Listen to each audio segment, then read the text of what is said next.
Hello, this is Kevin Vigneault, and I'm the oboe professor at the University of New Mexico and the principal oboe of the New Mexico Philharmonic.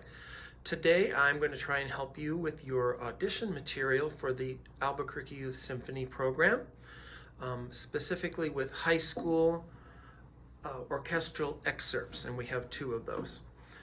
You will also be playing a solo of your choice and scales, C, G, and D, which are described in your audition requirements. We're going to start with the Bizet L'Arlésienne Suite number 2, the solo from the Carillon movement, movement number 4. I thought what I would do is just go ahead and play for you first, and then we'll discuss some characteristics of this etude that you might be able to work on. So.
So a lovely solo.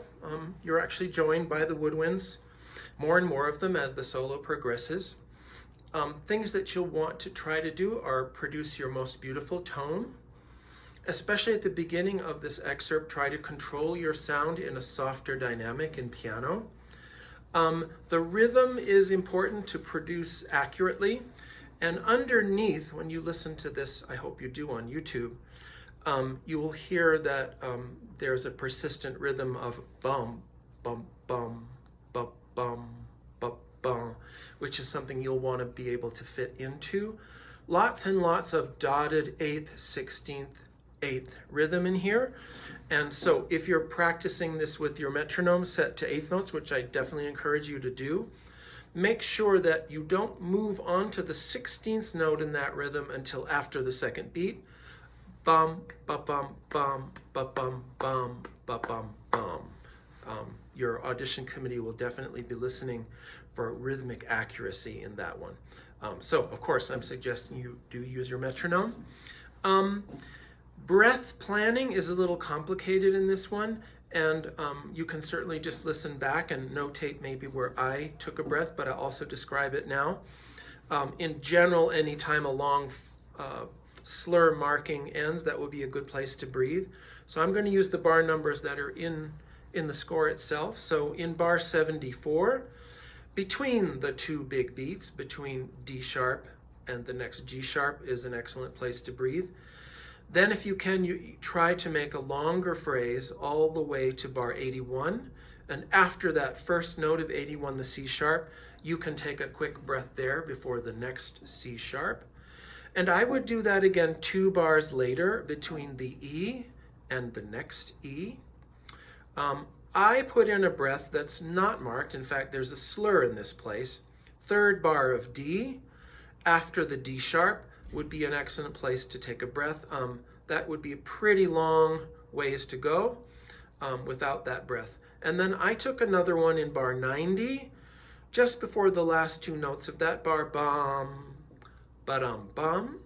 And then, as marked, you could take a breath in bar 94 between the 2 C sharps.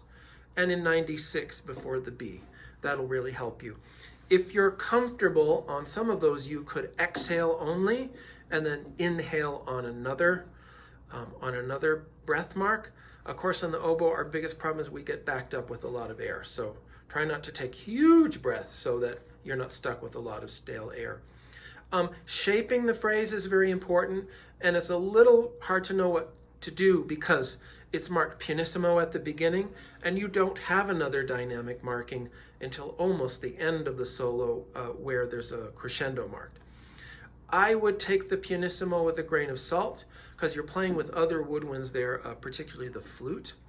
I would naturally just kind of look at the phrase, as it goes up in pitch, you could get louder. As it comes down in pitch, you could get a little bit softer. Make sure you really sustain the long notes so that those shapes are fairly obvious. I would also suggest maybe if you have a tuner that can give you a drone, go ahead and put an E drone on, and then you can have something to tune to, as this is essentially, there's a lot of E major here. So those are my suggestions for this excerpt. Second one is very different.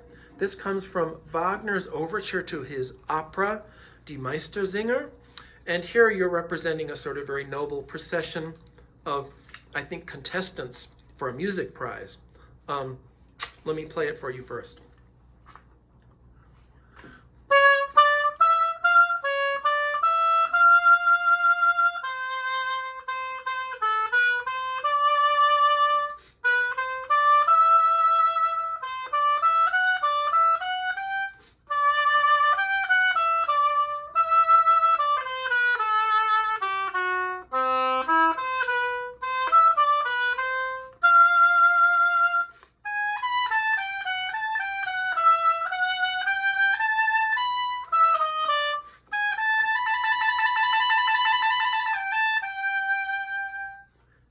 So it's a march.